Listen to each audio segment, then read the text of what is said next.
Hello and welcome all of you. I am doctor Varun vassal और आज हम इस वीडियो में बात करेंगे ब्रीदिंग एक्सरसाइजेस के बारे में।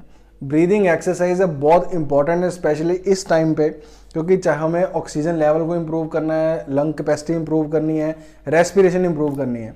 अब चाहे किसी को कोविड हुआ है चाहे नहीं हुआ है, सबके लिए एक्सरसाइजेस बहुत इंपॉर्टेंट है, इसे रोज़ हमें करना है। अब जो जिसको कोविड हो चुका है और जिसकी हालत बहुत ख़राब थी, अब वो इम्प्रूव हो चुका है, उसकी आगे इम्प्रूवमेंट, उसकी कंडीशनिंग में भी ये एक्सरसाइज बहुत हेल्प करेंगी उसके लंग्स की पावर जनरेट करने के लिए और लंग्स को इम्प्रूव करने के लिए। तो इस वीडियो को लास्ट तक ज़रूर देखिए। तो ब्रीदिंग एक्सरसाइज से पहले हमें ये जानना है कि हमारे कौन कौन से मसल्स हमारे काम करते हैं ब्रीदिंग में। तो दो तरह के मसल्स होते हैं, एक तो प्राइमरी, एक एक्सेसरी, जिसको हम सेकेंडरी मसल्स बोलते हैं। तो प्राइमरी में आता है हमारा डायफ्राम और इंटरकोस्टल मसल, जो हमारे रिब्स के अराउंड होते हैं। और एक्सेसरी मसल्स होते हैं हमारे नेक के मसल्स, हमारे चेस्ट के, ये पेक्टोरल मसल, ये सब हमारा काम करते हैं। थोरेसिक स्पाइन के मसल्स पीछे से, ये हमारे काम करते हैं एक्सेसरी मसल्स के तौर पे। तो मेन हमने क्या करना है, हमने डायफ्रामेटिक ब्रीदिंग करनी होती है। और बहुत सारे लोगों का ब्रीदिंग पैटर्न ही बड़ा डिफरेंट है, बड़ा अलग तरीके, यानी कि वो चेस्ट ब्रीदर हैं, शैलो ब्रीदर हैं। और ये देखा गया है कि हमें जो 1 मिनट में हम कितनी सांस लेते हैं, और वो जो चेस्ट ब्रीदर होते हैं वो बहुत छोटी छोटी, यानी कि शैलो ब्रीदिंग हो गई है उनकी, जिसकी वजह से पूरी जो लंग्स है वहाँ तक हमारी एयर नहीं पहुँच पाती, ऑक्सीजन नहीं पहुँच पाती, बेस ऑफ लंग जो है वहाँ तक तो पहुँच नहीं पाती, यानी कि वो जगह खाली रह जाती है। इसीलिए उनका जो चेस्ट है, ये इसीलिए देखने को मिल रहा है कि इतने लोगों को क्यों लंग्स की प्रॉब्लम आ रही है जब उनको कोविड हो रहा है, क्योंकि उनका जो ब्रीदिंग पैटर्न है वो अच्छा नहीं था, या उनको जो शैलो ब्रीदिंग है, ये एंग्जाइटी में, डर में, फियर एंड फ्लाइट जो होती है उसमें ये चीज़ जो है शैलो ब्रीदिंग, उसमें ये काम आती है। यानी कि हम सिर्फ एक्सेसरी मसल्स को यूज़ कर रहे हैं, प्राइमरी को यूज़ ही नहीं कर रहे हैं। तो प्राइमरी को यूज़ कैसे करना है, जब हम डायफ्रामेटिक ब्रीदिंग करेंगे और नोज ब्रीदिंग करेंगे। तो देखिए, हमने देखना है, आप खुद देखिए, एक हाथ अपना रखिए अपने एब्डोमेन पे, यानी कि पेट पे, और दूसरा हाथ रखिए अपने चेस्ट पे। और देखिए आपका, जब आप सांस लेते हैं तो कौन सा हाथ ऊपर आ रहा है। अब जब हम सांस ले रहे हैं, मैं जो सांस ले रहा हूँ, मेरा देखिए नीचे वाला हाथ जो है वो ब्रीद इन करने पे बाहर आ रहा है, यानी कि मैं डायफ्राम से एब्डोमिनल ब्रीदिंग कर रहा हूँ, जो कि करेक्ट पैटर्न है। अब कई लोग, आप सब लोग देखना, आप जब सांस लेंगे तो आप क्या करेंगे, इस तरह से, यानी कि आप चेस्ट को फुला रहे हैं अपना सांस लेने के लिए, जो कि ब्रीदिंग पैटर्न गलत है। ये एक्सेसरी मसल्स हैं, इनको हम यूज़ करेंगे पर जब हमें बहुत ज़्यादा इमरजेंसी होती है तब।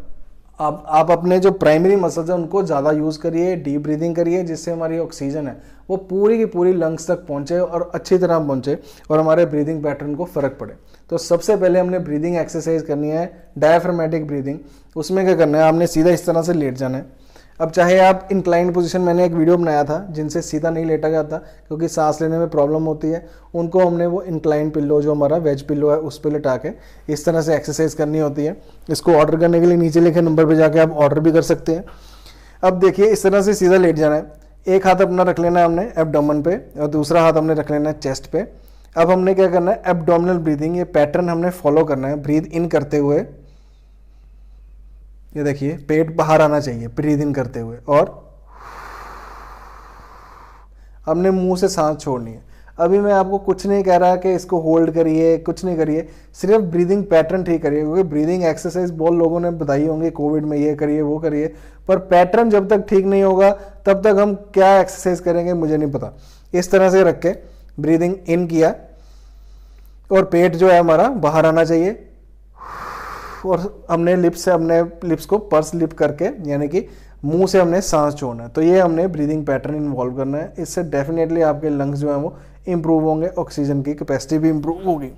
नेक्स्ट एक्सरसाइज करना है, अब जिनको हमारे अब एक्सेसरी मसल्स पे आते हैं, जैसे ये वाले मसल हमारे मसल हैं, तो हमने क्या करना है, स्टर्नम पे हमने रख लेना है अपना हाथ, और दूसरा हाथ भी स्टर्नम पे रख के इसको थोड़ा सा नीचे की ओर, नीचे और इन साइड को पुल करना है अंदर की तरफ, इस तरह से। अब पुल करते हुए अपने नेक को ऊपर की ओर लेके जाना है, ये। अब देखिए, जब ऊपर लेके जा रहे हैं तो यहाँ पे एक स्ट्रेच आ रहा है, और ये जो स्ट्रेच है, ये हमारे जो SCM है आके यहाँ पे जुड़ता है, वो स्ट्रेच आना चाहिए, और उसके साथ हमने ब्रीद इन करना है इस तरह से। ये स्टर्नम पे हाथ रखा, उसको डाउनवर्ड और इनवर्ड किया, और साथ ही अपनी नेक को ऊपर करते हुए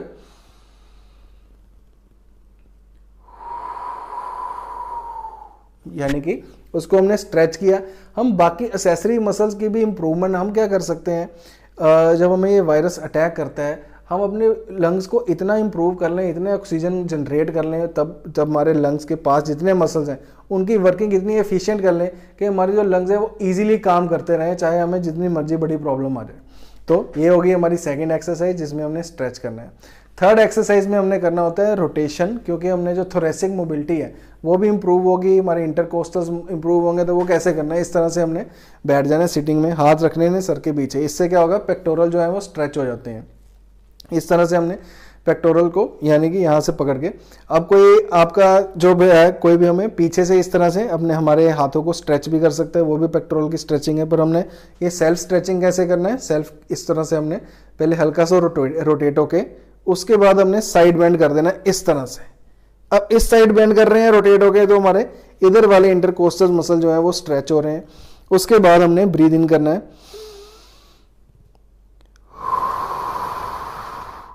फिर ब्रीद आउट करके पहले हमने जो साइड बेंड किया था वो ठीक किया, फिर रोटेशन ठीक किया।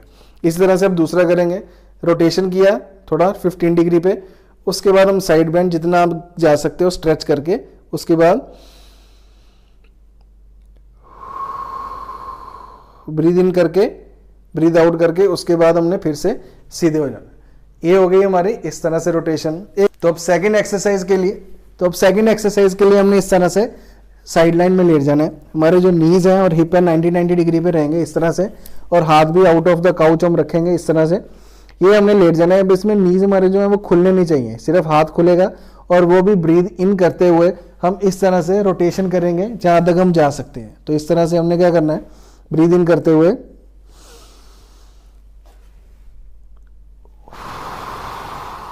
ब्रीद आउट करते हुए वापस। अब ये क्या करेगा, ये थोरेसिक मोबिलिटी में हमें हेल्प करेगा। इसी तरह से हम जब दूसरी साइड करेंगे तो अब देखिए, अब थोरेसिक मोबिलिटी के लिए हम कैसे करेंगे, इस तरह से हमने लेट जाना है, हाथ हमारे साइडवेज हैं, नीज 90 पे हैं। अब क्या करेंगे हम,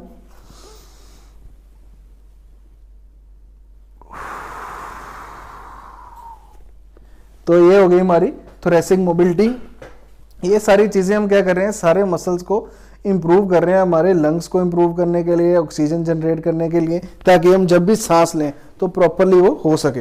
अब सेकंड हमने क्या करना है, जिनको मैंने कहा था एब्डोमिनल ब्रीदिंग सीखने में मुश्किल आती है, तो उन्होंने इस तरह से लॉइन पोजीशन में आ जाना है, दोनों अपने शोल्डर रिलैक्स, हमारे नीज जो है वो साइड पार्ट बिल्कुल हाथों के बराबर, और बिल्कुल रिलैक्स हो जाना है। अब जब आप ब्रीद इन करेंगे तो देखना आपका पेट जो है वो नीचे की ओर जाएगा, यानी कि आप बिल्कुल करेक्ट ब्रीदिंग कर रहे हैं। आप देखिए, जब भी बच्चा सांस लेता है, जब हम न्यू बॉर्न बेबी को या बाकी हम बेबीज को देखते हैं तो वो सो रहे होते हैं, तो उनका पेट ऊपर नीचे हो रहा है, तो वो करेक्ट ब्रीदर होते हैं। जैसे जैसे हम बड़े होते जाते हैं, हमारा स्ट्रेस लेवल बढ़ता जाता है, एंग्जाइटी लेवल बढ़ता जाता है, तो हम शैलो ब्रीदिंग करते रहते हैं।